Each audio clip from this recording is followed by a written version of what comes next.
Hello, welcome to my video for the 7.2 activity. Our check and circle question for today is, would you rather ride your bike 5 miles or walk 5 miles? First thing that we're going to start doing is joining up and discussing how the questions went for your homework assignment yesterday.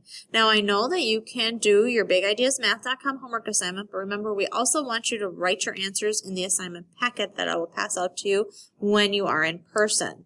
So just an opportunity for students to discuss how their questions went for 1 through 15, and then of course 16 through 18. Just discuss any questions, any ones that they were concerned about. Next up, we're going to do a little checkpoint to see how you did on yesterday's homework assignment. Please answer each of these questions on your paper, and then we will check to see how you did on it. You can pause the video at home, and then we'll check your answers in just a second. Alright, so first one, you should have written x plus 5 equals 20. 64 equals 33 more than y, so of course it would have to be a turnaround word, so y and 33 should be switched around. A number c decreased by 12 is 4, and 10 is the quotient of s divided by h. Remember, quotient means division. So today we are doing this 7.2 activity. The target is, we're talking about is solving equations using addition and subtraction. First up is when two sides of a scale will weigh the same, the scale will balance. When you add or subtract the same amount on each side of the scale, it will still balance. So if you look at the picture, you can see that the ball was removed from both sides, but the balance scale still stays balanced. If you add the same thing each side, or you take away the same thing from each side, you have to remember to do that so your balance scale stays balanced. In class, students are going to be watching this Math Antics video called Algebra Basics, Solving Basic Equations Part 1.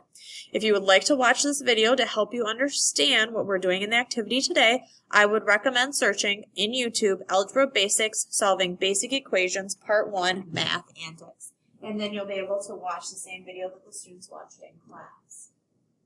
Alright, first activity says use a model to solve n plus 3 equals 7. Well, in this model, you see a balance scale.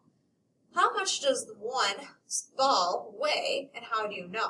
Well, if I think about a balance scale and how I talked about how if you take something away from one side, you also have to take it away from the other side, what I can do for this balance scale is I can take away those 3 blocks. But of course, right now, that would make that balance scale totally out of balance. But I have to change and do the exact same thing on the other side and take away those 3 blocks on the other side. Now, if I do that to both sides, now my balance scale will still stay equal. So what is left there is 4 blocks, and that would equal the ball weight on the other side. So my solution would be 4. Now, how would I check that answer? Well, what I would want to do is replace in my original equation n plus 3 equals 7. I would replace n with 4 and see if 4 plus 3 does equal 7, and it does, so I know I got it right. And that's something that I really like about this chapter is you can always check your answers to see if you got it right. Alright, next one says, which model below represents the solution of n plus 1 equals 9? Well, if I think about it, one number plus 1 equals 9. Well, it would have to be 8. So I want to find the one that has 8 blocks equaling my unknown, which is what the ball is symbolizing in this picture. So I have 1, 2, 3, 4, 5, 6, 7, 8 on this one. I have 1, 2, 3, 4, 5, 6, 7, 8, 9, 10 on this one. Well, the solution, this one has to be the model that works with that, because if I put 8n for n, that's going to give me my solution that I want to check. The other one's not going to be the solution. It's going to be too much. All right, you can pause the video and solve each of these ones on your own.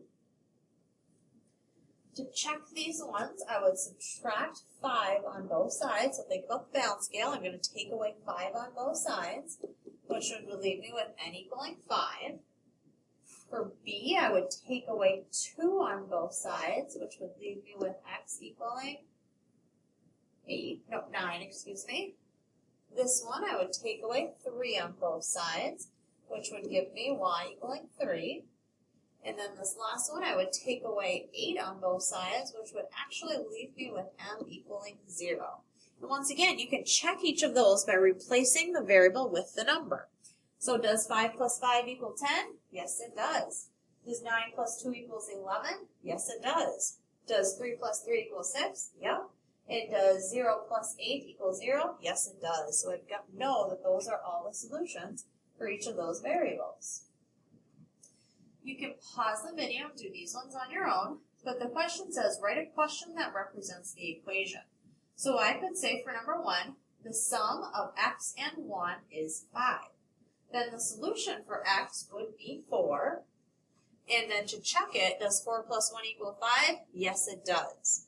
So I could write the sum of x and 1 is 5. The solution would be x would have to equal 4. And to check it, does 4 plus 1 equal 5? You can do the rest of those ones on your own. To check them, this one you could have written the sum of 4 and m is 11. And then, of course, the solution to that would be m equaling 7, because 4 plus 7 does equal 11. You could write something similar to this one. Of course, the solution would be a equals 5, because 5 plus 3 equals 8. Now, this one's a subtraction one, so I could say x minus 9 equals 21. And then to solve that, the solution to that one would be 12, because 12 minus 9 equals 21. This one, same thing. 13 is p minus 4. And then to figure out what number minus 4 gives me 13, I would have to substitute 26. Oops, nope, that's not right. 13 plus 4 would have to be 17 minus 4 equals 3. Then we have some what is your answer questions down here. In activity 3, how are parts D and E different? Well, they are both subtraction problems. Did your process to find the solution change? Yeah, my process did change. Instead of subtracting 9 on both sides, I had to add blocks to both sides to keep it balanced for both of those. Some more questions. Decide whether the statement is true or false. If false, explain your reasoning. In an equation, you can use any letter as a variable. That is true. You can use any letter as a variable. Typically, they will choose variables for you, but you can choose any letter you would like to. The goal in solving an equation is to get the variable by itself. That is another true statement. In the solution, the variable must be on the left side of the equal sign. That is false. If you add to one side, you should just add to the other side. It doesn't matter if it's false. It can be on either side. And D here, it says, if you add a number to one side, you should subtract it from the other side, and that is false. If you add to one side, you should also add to the other side. How can you use addition and subtraction to solve an equation? Use the inverse operation on both sides to undo the operation. And then we have a couple of ones here. Are the following equations equivalent? Well, I want to see if they both equal the same thing. Well, for both of them, I'm going to have to add 5 to both sides, which gives me 17, though x would equal 17 on this one, and x would equal 17 on this one, so yes, they are equivalent.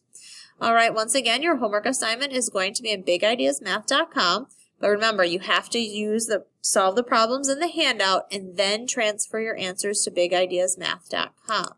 So first one says, tell whether 43 is a solution. So on your paper, you would write 43 plus 42. Well, 43 plus 42 would be 85. So then online you would select yes, but remember you do have to work out the answers on your paper before you submit it into bigideasmath.com.